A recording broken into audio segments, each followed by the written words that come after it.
Questo spazio è realizzato in collaborazione con Fondazione CR Trieste.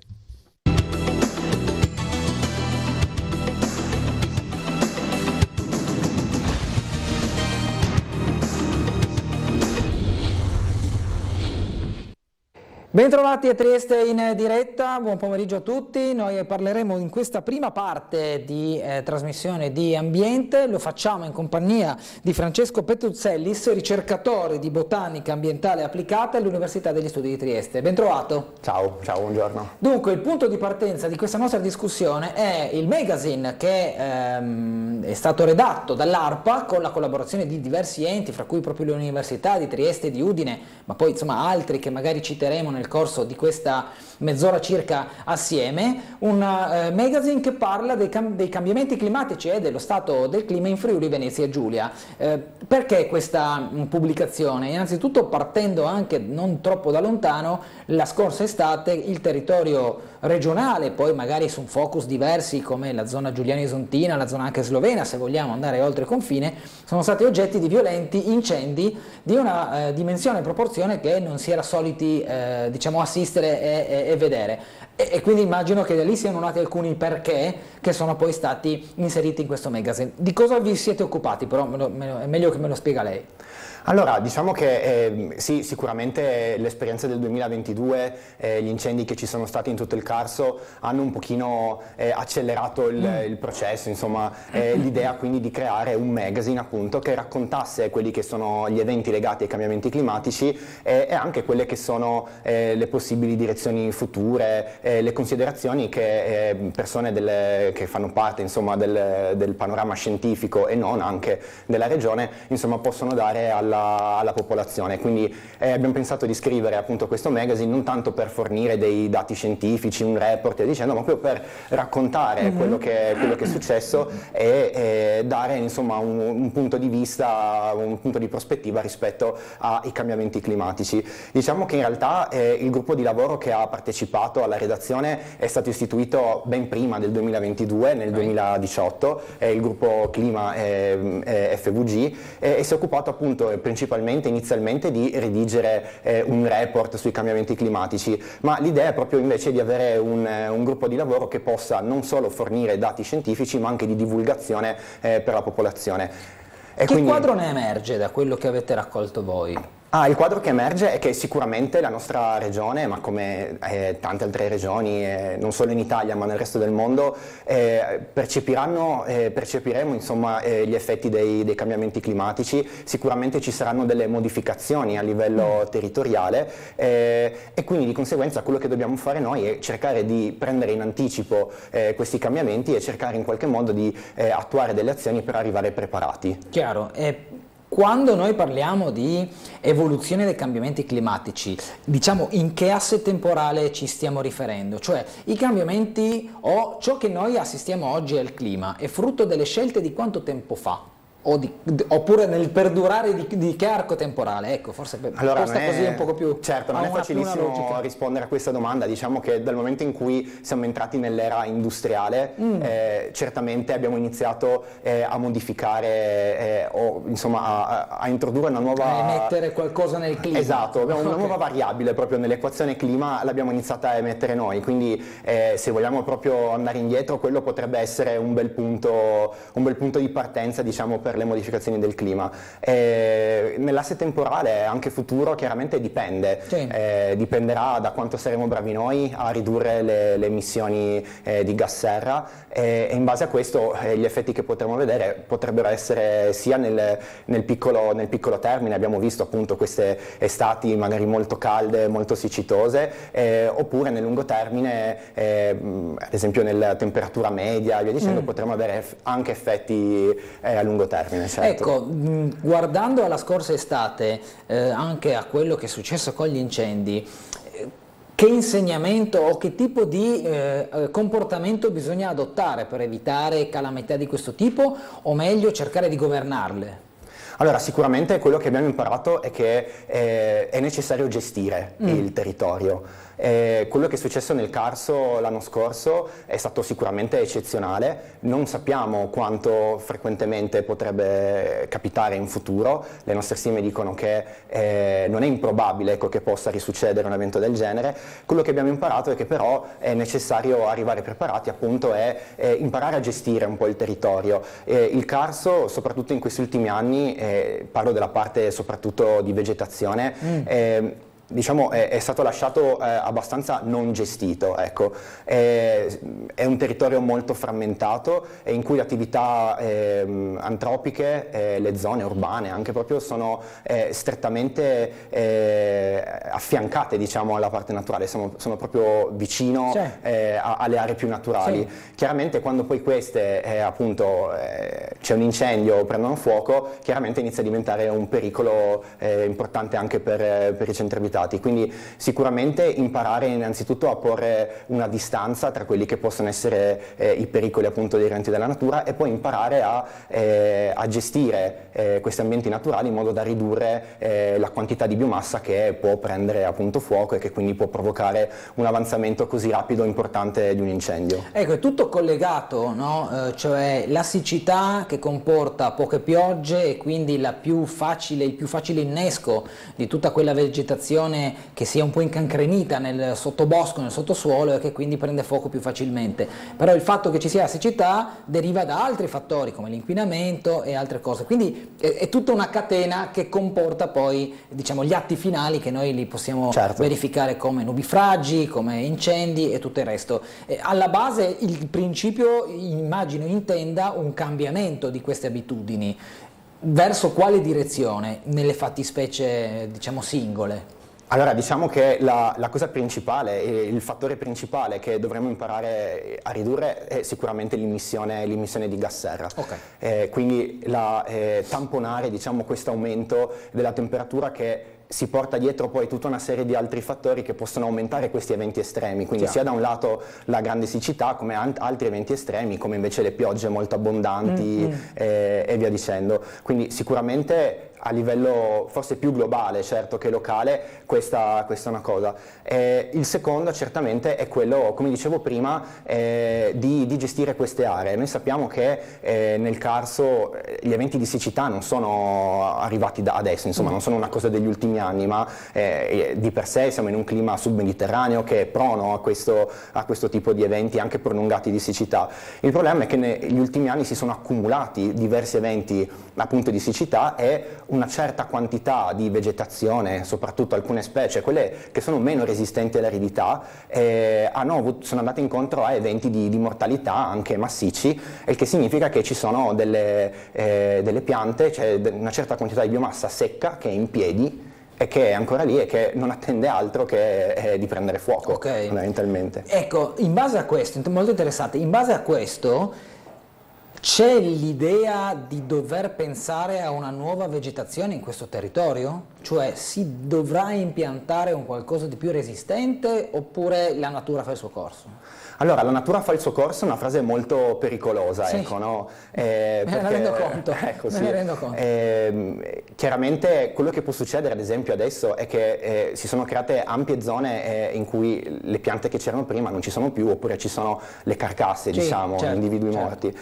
Quello che può succedere è che quelle piante che hanno più probabilità di crescere in questo momento sono quelle che crescono molto velocemente, che però sono anche quelle che sono meno resistenti all'aridità, quindi si potrebbe ricreare, diciamo, una situazione in cui, dato poi un nuovo evento di siccità, di nuovo possiamo ritrovarci in situazioni di questo tipo. Punto a capo. Allora, non è adesso, insomma, che se ne è iniziato a ragionare, a pensare, ci sono diversi studi fatti anche negli anni passati, ma parlo anche di 10-20 anni fa, in cui l'idea è proprio quella di creare un mosaico di vegetazione. Allora, una delle difese che possiamo adottare è quella di creare delle discontinuità un po' nella vegetazione, anche proprio nella struttura orizzontale e verticale delle piante. Immaginiamo invece di avere tanti alberi tutti attaccati all'altri con le chiome attaccate, avere dei gap dei punti vuoti con ad esempio praterie come quelle di Landa, per cui appunto quando il fuoco avanza ad un certo punto trova proprio un blocco, cioè non c'è più altra biomassa che può facilmente accogliere la fiamma e quindi prendere fuoco e quindi provocare l'avanzamento dell'incendio. Quindi sicuramente una delle azioni sarà potrebbe essere appunto quella di favorire questo mosaico di vegetazione del Carso. Quindi una creazione diciamo di corridoi artificiali, non dico asfaltati per amor del cielo, ma non tanto artificiali, è comunque un lasciare la natura avanzare. Sì. Diciamo che naturalmente ad esempio con l'azione del pascolo possiamo favorire appunto l'avanzamento di praterie come quelle di Landa, esatto, no? Per cui appunto possiamo creare questi gap, questa discontinuità nella vegetazione. L'altro fattore su cui si può lavorare è se si dovessero fare degli interventi di riforestazione, la scelta delle specie con cui riforestare o da favorire nella riforestazione sarà importante. Ecco, non è però quello, mi domando da ignorante ovviamente, non è quello un alterare in qualche modo la morfologia di un territorio che non era predisposto a ospitare altre specie, cioè mettere, adesso banalizzo all'estrema potenza, mettere un cactus in Carso oggi non è una forzatura? No, è una forzatura ed è una cosa estremamente sbagliata. Io ho esagerato, certo, me ne rendo conto. Fatto bene, è giusto che si capisca. No, con scelta delle specie intendo di specie native, quindi già presenti e che sono attrezzate già per resistere a eventi di siccità e via dicendo, e che quindi possono avere minori eventi di mortalità sapendo che nel futuro saranno più frequenti questi eventi di siccità. Quindi è più un favorire specie che sono già attrezzate piuttosto che invece un piantare nuove specie, trapiantare specie.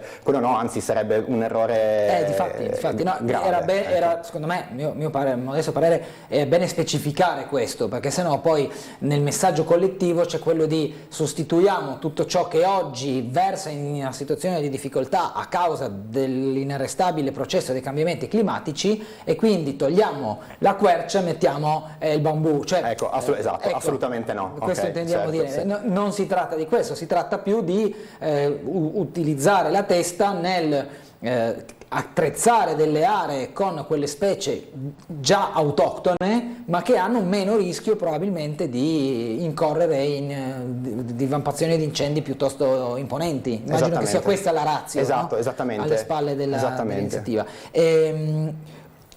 Domanda molto schietta. Quando ci si trova davanti a un incendio è già troppo tardi. La prevenzione in questo caso, al netto della differenziazione delle specie e di quelle zone diciamo a mosaico, come si può in qualche modo a livello di modelli, come si può prevedere o prevenire un incendio di queste portate? La manutenzione, mi par magari una parola... Certo, la cosa principale che mi viene in mente è proprio quella di creare un certo gap tra quelle attività umane che possono innescare, alla fine è quello il problema, capire quali sono i punti di innesco. Ecco, uno di questi poteva essere la ferrovia in questo territorio, no? Quindi anche lì immagino creare una zona cuscinetto fra i binari e la vegetazione. Esattamente, questo potrebbe essere un elemento chiave, ecco, sì, assolutamente, per proprio alla radice evitare la divampazione insomma di incendi così grossi. Quali altri elementi avete preso in esame per il magazine nel contesto ampio della sua redazione? Il magazine è diviso in diverse parti, c'è una prima parte diciamo più sul clima, ok? Quindi in generale riportati un po' quelli che sono i trend storici, possibili trend futuri e spiegato un po' anche come gli scienziati arrivano a fare certe previsioni nel futuro, spesso si sente parlare di scenari più ottimistici, più pessimistici, quindi un po' che cosa significano e che tipo di informazioni ci danno.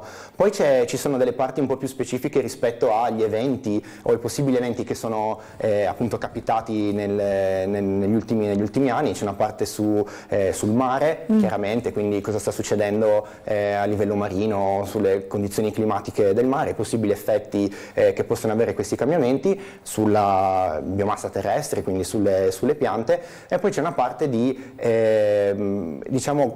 elementi di mitigazione, che cosa si sta già facendo soprattutto in ambiente urbano per mitigare quelli che possono essere gli effetti dei cambiamenti climatici. Ecco, questo è un argomento molto attuale anche perché sono fra gli obiettivi della transizione ecologica e ecosostenibile che si è data anche l'Unione Europea. A tal proposito, non so a che punto siamo e non mi la sento di domandarlo per non metterti anche in difficoltà, però diciamo si notano queste volontà di transizione e se sì, in che cose lo possiamo testimoniare oggigiorno? Allora, si notano sicuramente, c'è una spinta sì, dell'Unione Europea enorme, tanto che ci sono tanti fondi messi a disposizione per finanziare progetti volti a questo. Io stesso sono stato pagato nel mio passato, insomma sono stato un assegnista di ricerca in un progetto che si chiama SECAP, in cui appunto l'idea è di creare un framework per valutare gli effetti di eventi estremi nelle città. Ne abbiamo preso come esempio ad esempio il comune di Trieste,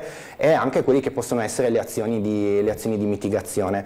Allora in città già si può vedere qualcosa. Un'azione di mitigazione possono essere ad esempio i tetti verdi. Okay. Utilizzare le piante per mitigare gli effetti è una di quelle soluzioni dette nature based, basate sulla natura, che sono apparentemente anche low cost rispetto ad altri tipi di azione e possono permettere di migliorare l'efficientamento energetico degli edifici.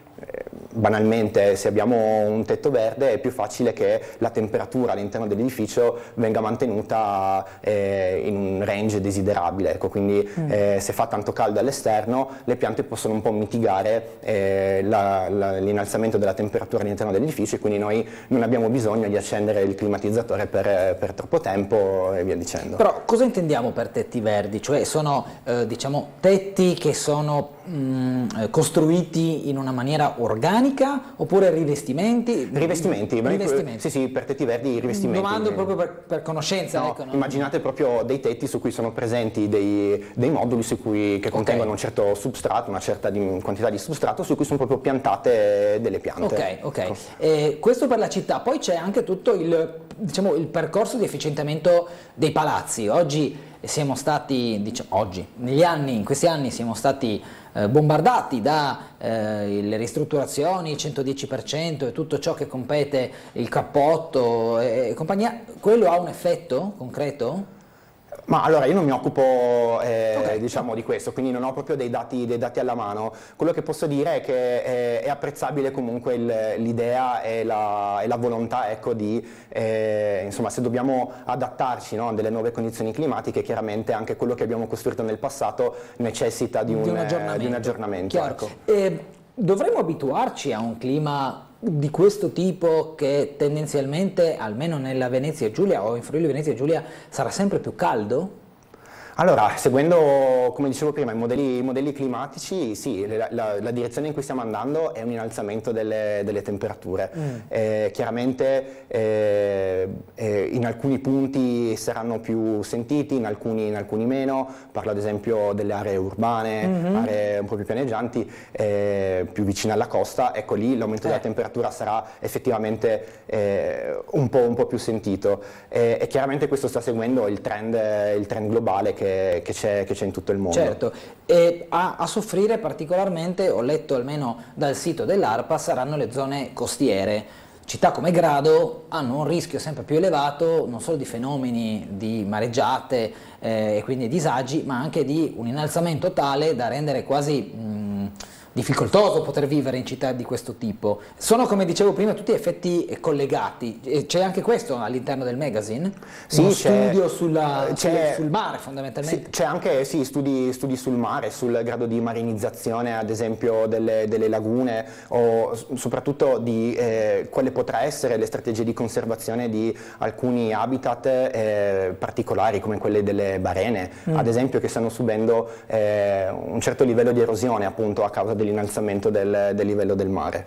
Cos'altro del magazine? Perché dopo mi vorrei allacciare anche al suo ambito di competenza, magari anche agli altri progetti. Quindi se c'è qualcosa del magazine che non abbiamo detto, possiamo Ma una cosa concluderlo questo interessante, sì, capitolo? una cosa interessante del magazine è che appunto molto spesso quando si parla di cambiamenti climatici il clima è molto negativo, è molto pessimistico, Sì, ecco, vero. no? È che è una critica che spesso viene fatta a noi scienziati quando dobbiamo divulgare appunto i dati che abbiamo raccolto, discutere diciamo i risultati delle nostre analisi, spesso risultano effettivamente molto allarmistiche, Sì, ecco, sì, no? sì. Nel magazine abbiamo anche appunto pensato di includere una parte in cui parlare delle azioni concrete che l'uomo può fare, giusto per lanciare il messaggio che non siamo ancora arrivati proprio al punto di non ritorno. Ecco, questa è una domanda che volevo fare, bravo, sì. Ecco, dico, siamo ancora in tempo, insomma. Siamo ancora in tempo, gli scenari appunto futuri sono creati in modo tale da simulare quelli che possono essere i nostri comportamenti da adesso in poi, e gli scenari più ottimistici, certo che però presuppongono che ci sia un cambiamento netto a partire da domani proprio, Da ieri, o da ieri, sì, anche meglio, esatto, ci dicono che possiamo tamponare gli effetti, quindi tutti quei risultati, tutte quelle previsioni nefaste che facciamo possono in qualche modo essere tamponate, possiamo evitare di arrivare al punto peggiore appunto che possiamo Chiaro. prevedere. Volevo chiedere più un'opinione che altro in questo contesto. Molto spesso si dice che anche lo sforzo del piccolo dico il singolo cittadino, può avere un senso, ma non se non è accompagnato dalle decisioni dei grandi, e per grandi intendiamo le produzioni industriali, le scelte anche delle nazioni di come e dove investire sull'industria, sui vari comparti economici.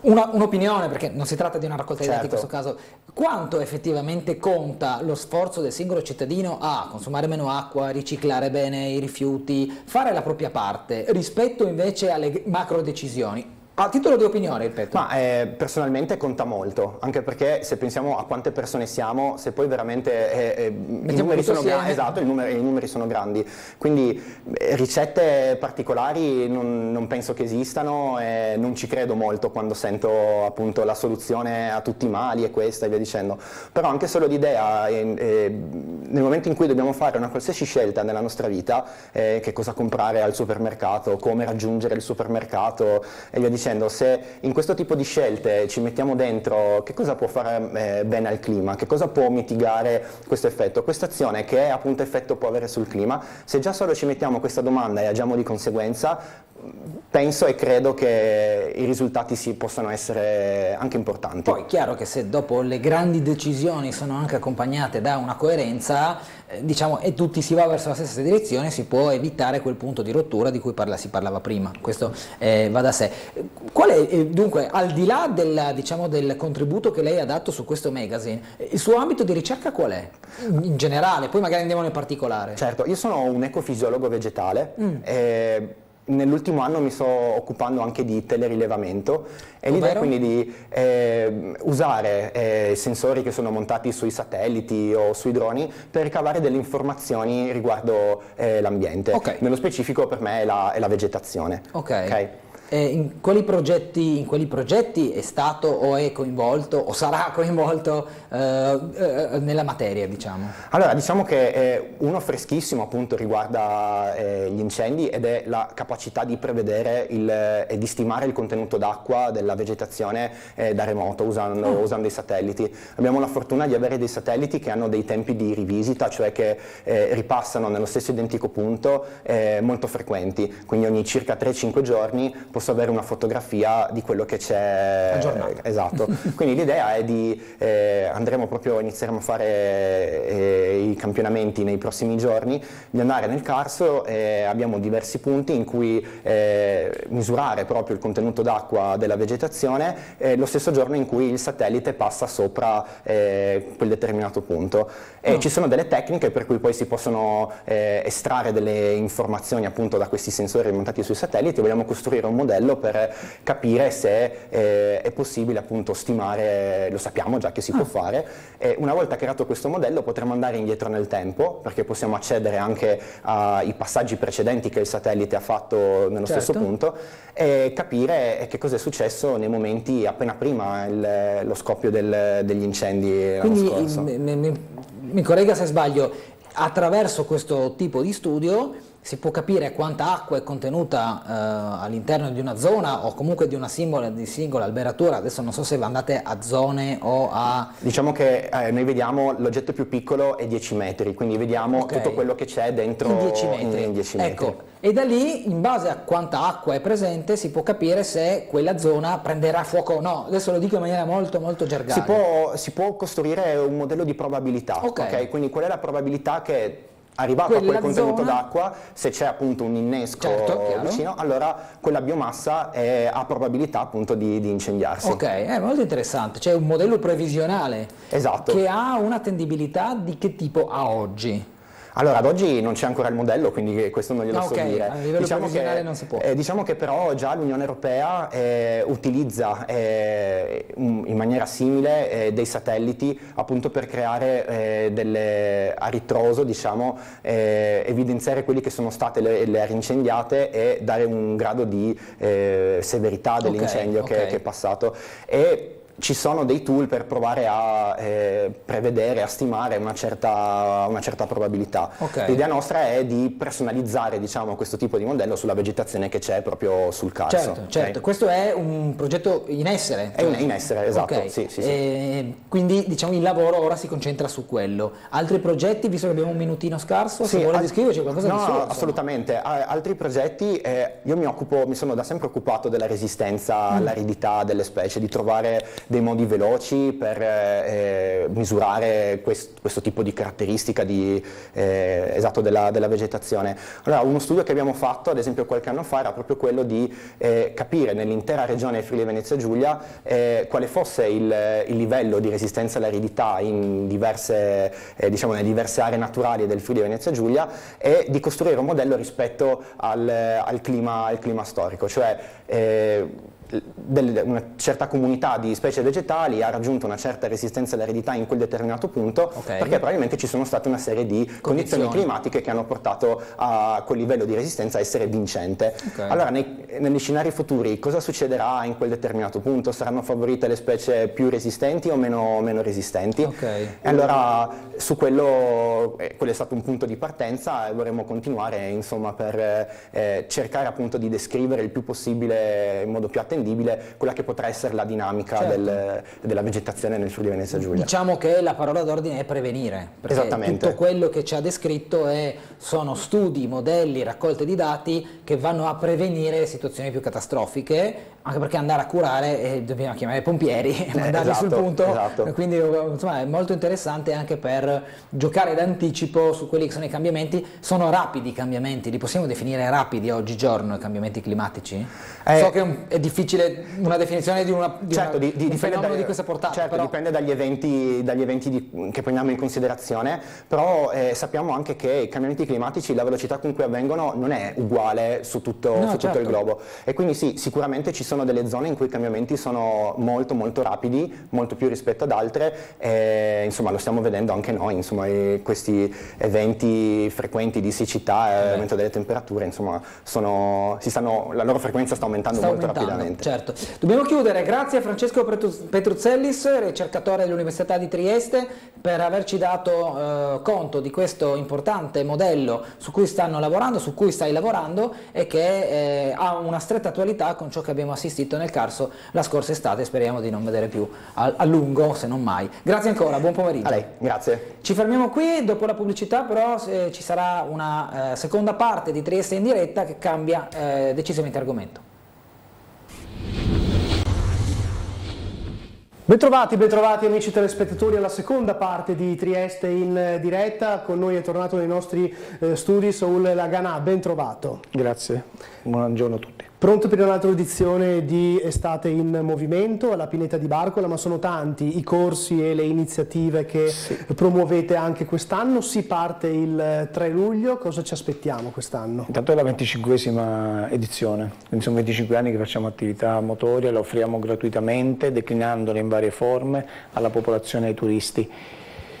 Quest'anno siamo sempre a Barcola, ma già da qualche anno abbiamo deciso di portare l'attività motoria, naturalmente in forma gratuita, in periferia. Avevamo iniziato con il quadrilatero di Melara, che riproponiamo quest'anno un corso di ginnastica dolce alla popolazione adulta anziana, e adesso da quest'anno anche al centro diurno Marenzi di San Giacomo, anche quello con una utenza prevalentemente anziana. Infine Altura, attraverso la microarea di Altura. Abbiamo questa collaborazione sia con la microarea di Altura che con quella Aerozol Melara, dove loro stessi loro promuovono la nostra attività e noi la portiamo alla popolazione del territorio. Che bilancio avete avuto dagli esperimenti ben riusciti in periferia, il bilancio che avete tratto? È sempre positivo, sempre stato positivo. C'è stata una risposta a Melara negli anni passati sempre cospicua. Avevamo solo un corso di ginnastica dolce, quindi non tanti corsi, ma quel corso arrivava ad avere 30-35 persone che frequentavano con assiduità. Non raggiunge naturalmente i livelli di Barcola che superano i 70 nelle giornate particolarmente favorevoli, cioè leggera bora, freschetto, se non sono eccessivamente calde o al contrario non sono piovose, si raggiungono quelle cifre lì nel corso di ginnastica dolce, che poi è quello che ha iniziato Estate Movimento 25 anni fa. Abbiamo iniziato con un corso solo. Come potrai vedere nella lista del volantino, i corsi sono molti, le associazioni coinvolte sono 10-12 e anche loro devono seguire la regola di Estate Movimento. Tutto ciò che è offerto alla comunità in quell'arco di tempo all'interno di Estate Movimento è totalmente gratuito. Dalla zumba alla danza del ventre, la ginnastica dolce, danza terapia, danza creativa, questo è interessante, sono tanti gli spunti. Sì, ce ne sono tante proposte, poi c'è la simpaticissima Scherma Storica, che è un'associazione di ragazzi che con una passione sfrenata per l'arte della spada, ma sono assolutamente pacifici, per loro è un impegno, ma è anche una forma di divertimento nel senso sociale del termine, di stare insieme, di far stare insieme tante persone, e propongono anche loro una serie di eventi come la sciabola d'abbordaggio, il pugnale bolognese, fanno dei piccoli stage dove evidentemente spiegano la storia di quest'arma e poi come veniva utilizzata, il tutto messo in pratica però rigorosamente. Sono corsi anche accattivanti che destano la curiosità della persona. Sì, e per noi l'importante è che chi propone un'attività dia l'opportunità all'utenza di muoversi, di fare attività fisica. Infatti il nostro slogan è Nati per muoversi, non a caso, è lo slogan dell'associazione, perché per noi questo è il messaggio che deve passare: muovetevi. E facciamo passare anche tutti gli altri messaggi: promozione del binomio salute-movimento, diffusione di stili di vita attivi e sani nella popolazione, coinvolgimento delle realtà locali che si occupano di wellness e salute, quindi anche le altre associazioni che collaborano. Terzo settore, associazioni sportive, certo. E poi conoscenza e promozione del territorio, perché ovviamente si esplora anche la provincia in tal senso. Infatti. E poi gli obiettivi che caratterizzano l'estate in movimento, che la salute non va mai in vacanza, questo è lo slogan. E tra l'altro siamo in estate. Oggi ufficiale il primo giorno di estate, gli esercizi in pineta per esempio all'ombra degli alberi possono essere fatti anche negli orari, diciamo, dove il sole un po' picchia, perché già dalle 10 di mattina il sole inizia... Il sole picchia, ma noi ci fermiamo prima, se guardi gli orari siamo molto attenti a riguardo. Quindi state attenti. Finiamo alle 10:30, ecco. Mentre invece il pomeriggio iniziamo dalle 5:30 in poi, ci sono corsi che arrivano anche alla sera. La Schema Storica finisce oltre le 21. Ok, quindi si va anche in serata, è ancora chiaro peraltro, quindi ci si gode anche il tramonto. E le persone che vengono da voi, che si affidano a voi con i vostri corsi, il vostro anche aiuto ad aiutare a muoversi, sono sempre le stesse? Avete attirato nuove persone nel corso degli anni? Come è andata? Cambiano in continuazione. C'è un nucleo di abitué di Barcola. Sì. Ma loro sono già lì per fare il bagno e prendere il sole. C'è invece una maggioranza che quel giorno è a Barcola e trova l'occasione di andare, oppure altri ancora decidono di venire a Barcola in quegli orari perché fanno l'attività fisica, si fanno un tuffo e poi se ne tornano a casa. Questa è una sequenza molto molto frequente. È anche piacevole riuscire a stare assieme, perché Sì. questi corsi garantiscono la frequentazione tra le persone, magari nascono anche delle belle amicizie. Sì, sicuramente, non sono amicizie, sono nati amori lì. Ah sì, sul serio?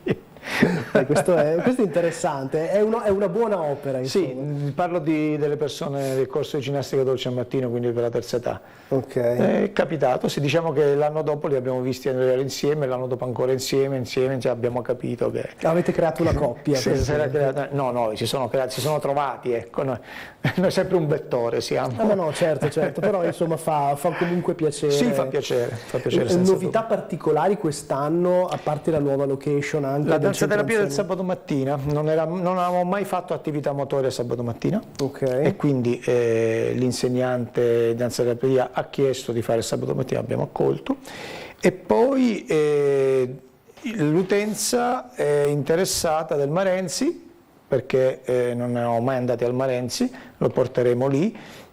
Infine Altura, la microarea di Altura ci ha contattato, sapeva che la microarea di Reggio Emilia svolgeva da anni attività, ha chiesto di farlo anche lì, noi ben volentieri, pur di diffondere l'attività motoria come concetto di vita.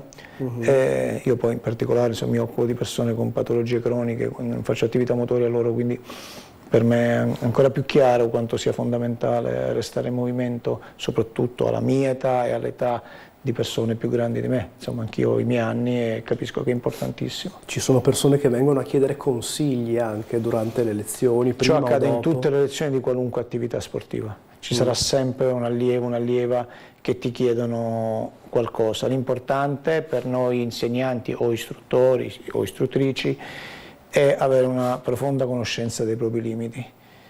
Io lavoro con le persone con patologie cardiovascolari. Se la persona mi chiede come deve comportarsi di fronte a una reazione fisica per un farmaco preso, la mia risposta è che ti devi rivolgere al medico, possibilmente al tuo cardiologo, prima di tutto al tuo medico curante. Non bisogna inventarsi nulla, ecco.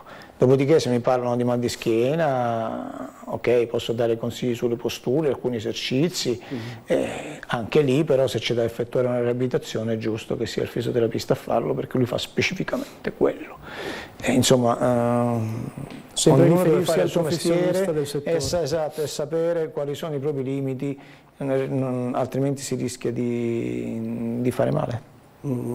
Sì, un messaggio importante è far passare qualsiasi problema, sempre contattare il medico di fiducia che eventualmente indirizza professionisti. Poi se si ha a che fare col professionista che può già dare notizia e consigli sul posto, Per carità, chiaramente lo facciamo volentieri. quello ben venga. Mi piace l'idea di Altura, perché tante segnalazioni a livello giornalistico, ci occupiamo dei vari rioni e spesso e volentieri lamentano del fatto che ad Altura è una situazione un po' così, non c'è più nulla, il rione è svuotato, quindi bene anche andare lì a coinvolgere gli abitanti di quella zona che purtroppo hanno davvero poco da fare. Sì, lì è veramente estrema periferia, pur non essendo a 2 passi dalla città, perché parliamoci chiaro, Trieste è un piccolo imbuto che convoglia in piazza Unità.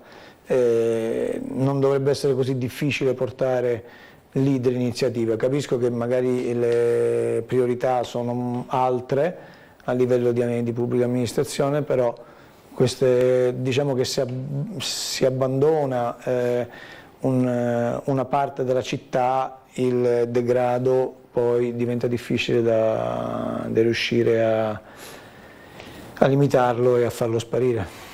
Qual è storicamente il corso più frequentato, più o meno? Ginnastica dolce al mattino di martedì e venerdì a Barcola. Quindi quelli sono... Tra i 50 e le 70 persone a seconda delle giornate. Anche coordinarli, insomma, in genere quanti istruttori ci sono? Ne basta uno oppure... Per ogni corso c'è un insegnante, sì, anche perché uno spazio aperto, è facile da gestire, sono tutti lì, non devi camminare, si resta sul posto. Certo. Camminando, io per adesso sto seguendo un corso di fit walking, cioè di marcia sportiva adattata con persone con patologie cardiovascolari, prettamente con persone con patologie cardiovascolari più soci e soci di benessere. abbiamo raggiunto e superato i 40, nel bosco di Basovizza ho chiesto aiuto a delle colleghe che in bicicletta seguiamo tutto il gruppo, che naturalmente è distribuito in un arco di spazio che può essere anche di 600-700 metri fra il primo e l'ultimo, e per controllarli con le biciclette noi andiamo continuamente su e giù.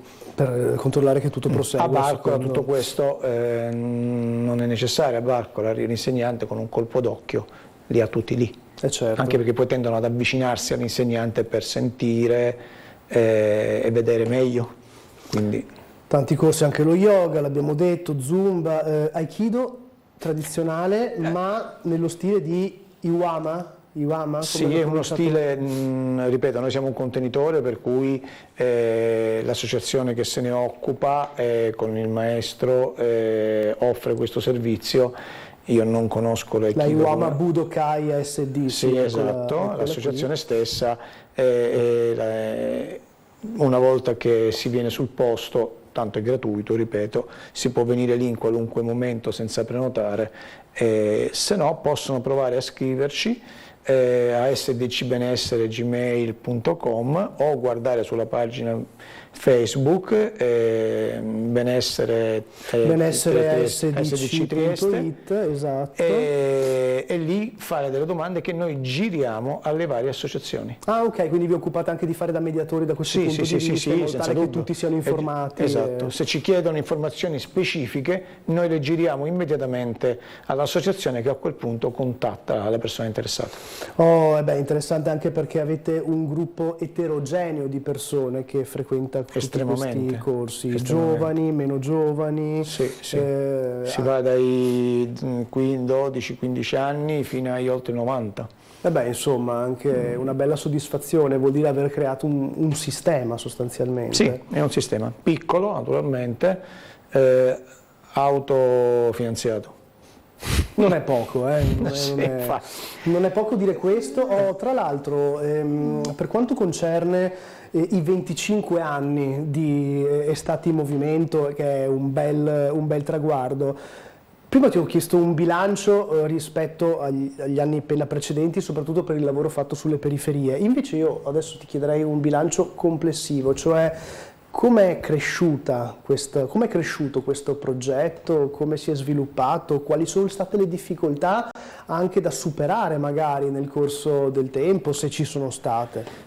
Qualche difficoltà c'è stata, però devo dire che da parte del Comune c'è stata la massima collaborazione. Quando si è potuto ci hanno anche dato qualche contributo da qualche anno, devo dire la verità, no, ma noi non lo chiedevamo, abbiamo provato a richiederlo quest'anno, ma abbiamo capito che per noi è un problema, perché noi non facciamo sport a tutti gli effetti dal punto di vista agonistico, il contributo lo possiamo chiedere come associazione sportiva soltanto all'assessore dello sport, il quale per regolamento dirige i contributi in alta direzione, cioè sulle società sportive che fanno attività agonistica. Non è il nostro caso, anzi, l'esatto contrario.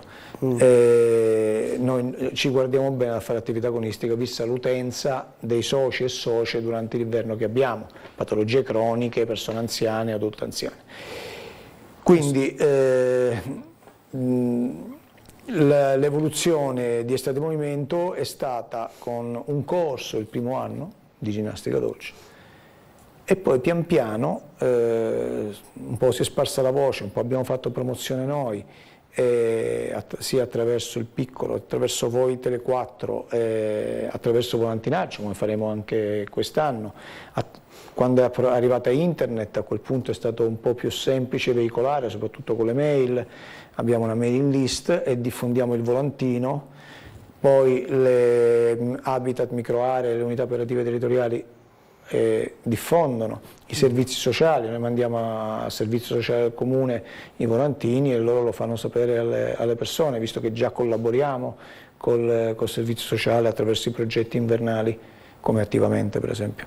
E lo mandiamo in azienda sanitaria, perché anche con loro collaboriamo, sempre seguendo persone con patologie croniche, e quindi è così il messaggio si diffonde in maniera abbastanza ampia, diciamo a macchia d'olio. In maniera orizzontale a macchia d'olio, e anche un lavoro che viene fatto ovviamente abbastanza prima, no? di preparazione rispetto agli inizi. 8-10 mesi prima. Vabbè, insomma, quindi già finisce un'edizione che dopo un po'... Poi arrivano le domande di permessi, per esempio bisogna contattare l'Agenzia del Demanio, quello lo facciamo intorno a marzo. L'Agenzia del Demanio regionale che è il gestore della pineta di Barcola. Bisogna chiedere il permesso a loro, quindi fare la domanda, aspetti che ti diano la risposta, dichiari che tutto è gratuito. Quindi che a livello burocratico progetto, ci sono quei passaggi. C'è il da patrocinio dover... che chiediamo al comune che sempre molto correttamente e gentilmente ci concedono, e per noi è motivo di orgoglio, perché comunque vuol dire che c'è un interesse da parte dell'amministrazione a far apparire il proprio marchio su un'iniziativa di questo tipo. C'è un corso preferito anche di voi, istruttori? C'è qualcosa che vi piace particolarmente seguire o che anche gli istruttori stessi si cimentano magari insieme agli allievi? Allora, devi tenere conto di questo, che i corsi sono tenuti da più associazioni. Noi come Associazione Benessere facciamo i soli corsi di ginnastica dolce, e quindi ti potrei dire che noi abbiamo puntato sulla ginnastica dolce per la terza età, ecco, ti rispondo così, anche perché è il nostro target quando lavoriamo d'inverno. Noi a questa percentuale di popolazione, che poi è la percentuale maggiore, sappiamo che l'indice di invecchiamento a Trieste è fra i più alti d'Italia. Come provincia forse solo Genova è più alta, forse, non sarei neanche certo. Ce la giochiamo? Sì, siamo 265 su 100, cioè 265 anziani ogni 100 under 14. Una situazione abbastanza complessa, e allora a maggior ragione noi puntiamo su queste persone, perché indurre queste persone a fare attività fisica non fa solo bene a loro, ma fa bene alla comunità tutta, perché aiuta ad abbattere la spesa sociosanitaria. Curarsi durante l'anno, riuscire a stare assieme in maniera sana, ascoltare i consigli di professionisti che ti portano magari a riscoprire anche il tuo corpo, no? Questo garantisce anche una longevità nella persona che dedica se stessa, insomma. Aiuta. Alimentazione naturalmente, è un corretto stile di vita, diciamo. Dopodiché se ti ammali entra in campo la medicina, come giusto che sia. Possiamo dare, sempre ovviamente nell'ambito appunto proprio dell'attività all'aperto, dei corsi che svolgete, i buoni consigli, no? Che bisogna dare soprattutto per le categorie più anziane, più fragili, per l'estate? Ovviamente bottiglietta d'acqua. Sempre con sé. Sì, piuttosto ancora più che la croce al collo per il cattolico, bottiglietta d'acqua. Cappellino, se si va al sole. Se si è fatta ginnastica e si vuole fare un tuffo, aspettare, perché si è accaldati. Ok, quindi non buttarsi in acqua sudati subito dopo. Votati in botto, è bene evitare, aspettare un attimo, bagnarsi pian piano, prima e poi lentamente scendere in acqua. Questi sono per esempio consigli base, che poi sono buone prassi che vengono consigliate dall'azienda sanitaria, voi stessi nelle vostre trasmissioni ripetete a iosa, e vanno continuate a ripetere assolutamente. Sì, non è ogni tanto abbastanza... leggiamo dell'anziano che si tuffa in acqua, della persona adulta che si tuffa in acqua, un caldo boia e ha lo shock che lo fa svenire o addirittura avere un episodio infausto. Possibilmente sempre usare le scalette, scendere piano piano, abituare il corpo lentamente, anziché farsi il tuffo all'improvviso. Magari farsi il tuffo prima e poi venire a fare ginnastica. Ecco, questa potrebbe essere un'ottima alternativa, mangiare leggero possibilmente. Sì, e qualche po' prima. Ecco, l'alimentazione prima della ginnastica, dopo la ginnastica, cosa consiglieresti dal punto Prima di si vista... mangia leggero e comunque dare il tempo all'organismo di digerire. Dopo mangi quello che vuoi. Naturalmente con sale in zucca.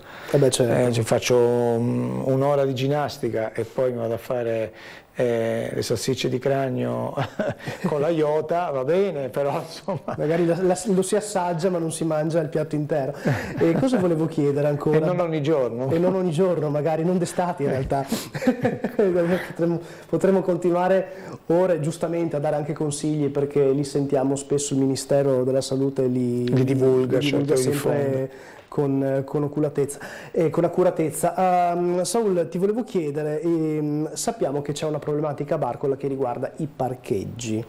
Per questi corsi voi avete notato difficoltà, oppure perché proprio oggi siamo andati a Barcola in pineta e a sentire le persone chiacchierando con loro e ci raccontavano un po' che magnifica la zona di Barcola, ma o arrivi presto o non trovi parcheggio. C'è il servizio d'autobus, quindi non è propriamente quello il problema, però a voi è mai capitato di soffrire di questo disagio? Noi veniamo presto come associazione benessere, le altre associazioni che vengono il pomeriggio hanno difficoltà senza dubbio, però c'è da pensare che Barcola è una striscia, sì. E poi c'è la strada, e poi ci sono le case, e poi c'è il Carso, e non vedo come si possa risolvere il problema se non parcheggiando al Bovedo.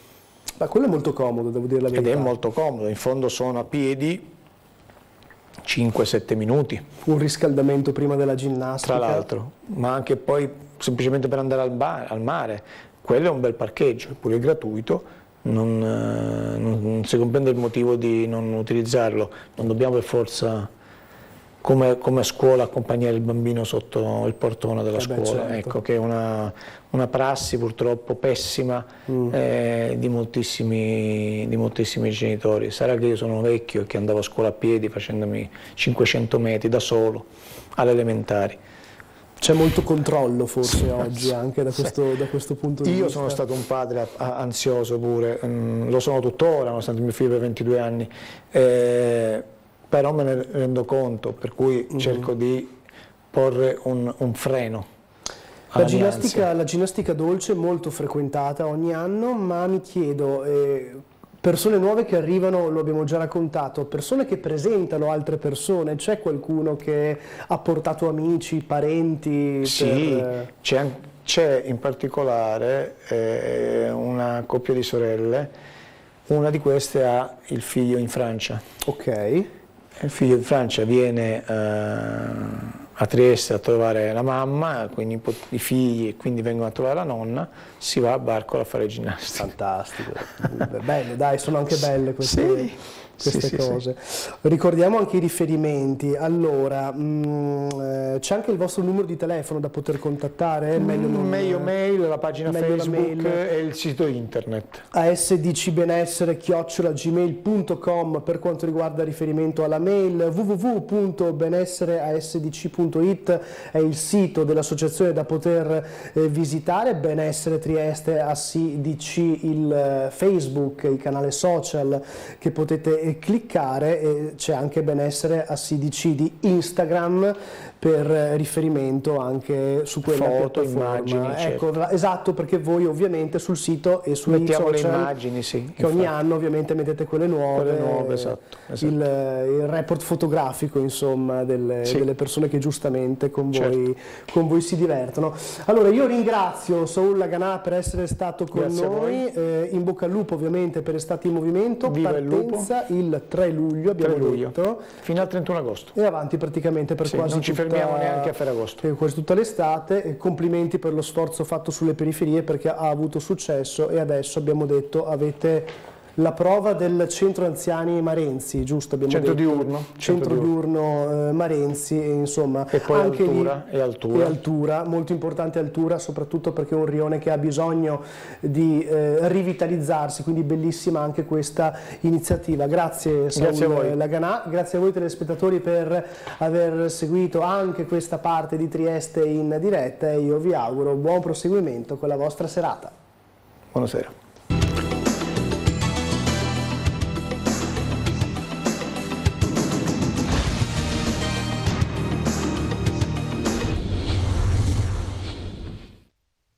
Questo spazio è realizzato in collaborazione con Fondazione CR Trieste.